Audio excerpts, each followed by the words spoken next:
In October of 1984, a show premiered that seemed like the most harmless thing on television.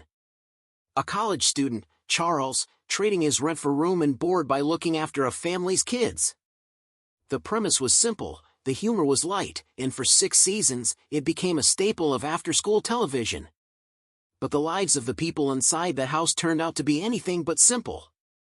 Behind the easy smiles and the laugh tracks were stories of quiet exits, deliberate reinvention, public accusations, private battles, and the ultimate price of fame. Take April Lehrman.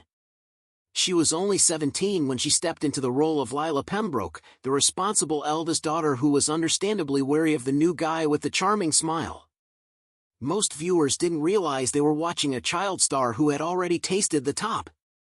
Before she was on Charles in Charge, she was the star of the 1982 film musical Annie. She arrived on the set of a new sitcom carrying the weight of that previous fame, but was treated like any other newcomer. When the entire Pembroke family was written out after the first season to make way for a new family, the Powells, Lehrman exited with them.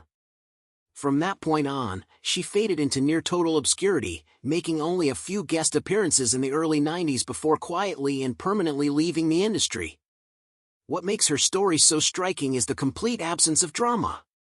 There were no headlines about addiction, no public meltdowns, no bitter tell-all interviews about how Hollywood chewed her up. She came in, she did the work, and when the show moved on without her, she simply moved on, too. She didn't spend decades trying to claw her way back. She found a peace that most in her position never managed to achieve. She played the girl who got replaced, and then became a woman who chose to walk away on her own terms. Then there was Jonathan Ward, who played the sarcastic middle child, Douglas Pembroke. He was also 17 when the show began, and like the rest of the Pembrokes, he was let go after the first season.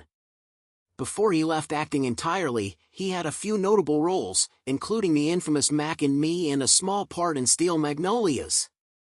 But a telling detail emerged from that set. During the filming of Steel Magnolias, he was reportedly building a 1934 Ford on location. That one detail reveals where his true passion always lay. Ward didn't just drift away from acting, he walked away from it deliberately. During the hiatus weeks of Charles in Charge, he was already apprenticing in auto shops, learning the craft that would eventually become his life's work. While most former child actors spend years chasing the thing they had at 17, Ward spent those years figuring out what he actually wanted. For him, it wasn't cameras, it was engines.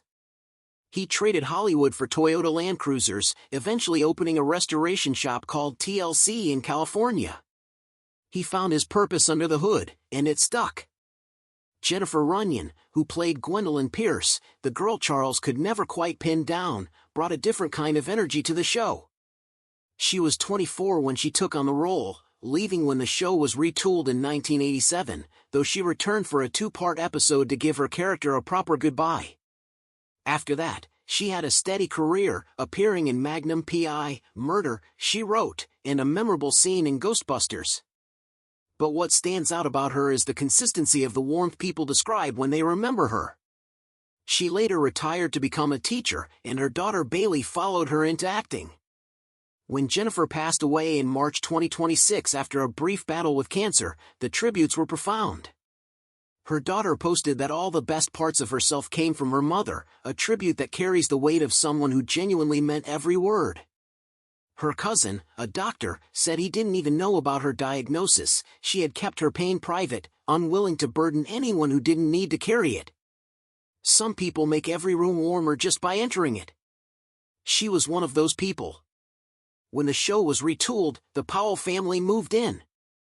Josie Davis was only 13 when she became Sarah Powell, the bookish, self-conscious middle child who quietly carried much of the show's emotional weight. Unlike many of her peers, Davis took her craft seriously. At 24, she auditioned for the Actors Studio and was one of only 2 people accepted that year. She went on to have a steady, impressive career with roles in Beverly Hills, 90210, CSI, 2.5 Men, and a long list of Hallmark films. She also moved into producing and screenwriting. What sets her apart is her consistency. There was no reinvention, no crisis pivot. she simply decided early that the work mattered and kept showing up for it. Her faith has been a quiet constant, providing a framework that allowed her to stop measuring her worth against other people's opinions. She began her career in Hollywood at just 3 years old, which means she has been navigating this industry for 5 decades.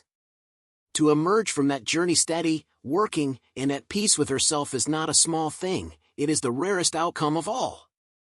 Nicole Eggert joined the show as Jamie Powell, the confident, carefree eldest daughter. Her life after Charles in Charge took a dramatic turn. She became one of the defining images of the early 90s on Baywatch, though the pressure that image carried was something she has been honest about. In 2018, she made a stunning public accusation against her former co-star Scott Baio, alleging sexual abuse that she said began when she was 14. Baio denied the allegations, and no charges were filed, but co-star Alexander Polinsky publicly backed her account. After stepping away from Hollywood for years to raise her daughters, she reappeared on reality shows and kept her personal life private. But in 2023, she was diagnosed with stage 2 breast cancer. She chose transparency over silence, sharing her journey of mastectomy, chemotherapy, and radiation openly with fans. As of 2026, she is still receiving treatment, showing the same resilience she used to fight an industry and a disease. Willie Ames, who played the lovable, perpetually inept Buddy Lembeck, had a journey that took him to the darkest lows. He appeared in every single episode of the entire run, making him a constant presence. But after the show, his life collapsed. Addiction and financial ruin followed.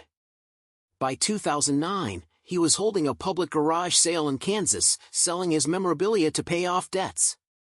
His own words were stark: he went from eating at the White House to sleeping in the bushes. He found sobriety through faith, produced the Christian superhero series Bible Man, and later became a cruise director, visiting over 127 countries. What makes his story genuinely unusual is the lack of bitterness. He has spoken about his collapse with honesty and no excuses. When Jennifer Runyon passed away in 2026, he was among the first to pay tribute, calling her his dear friend, muse, and encourager. His comeback was slower, quieter, and completely real. And then there was Scott Baio. He was 23 when he stepped onto the set as Charles, the college kid who always knew the right thing to say right before he said the wrong thing. He came in fresh off 7 years as Chachi on Happy Days, but Charles in Charge gave him a household name status that Happy Days never quite had. The syndication money gave that name real staying power. But his legacy is now complicated. The allegations made by Nicole Eggert in 2018 cast a long shadow. He denied everything, reportedly passed lie detector tests, and no charges were filed. His outspoken conservative politics have kept him in headlines long after his acting career slowed. But what often gets overlooked in the controversy is the sheer professionalism of his run. For 6 straight years, he showed up and made that show work. Co-stars have said he was professional on set and generous with the younger cast members in the early seasons. But legacy is complicated, and for Scott Baio, it's more than most. 40 years after Charles first knocked on that New Jersey door, the people who lived inside have scattered in every direction. Some found peace in a garage, some in a classroom, and some are still fighting for their health and their truth.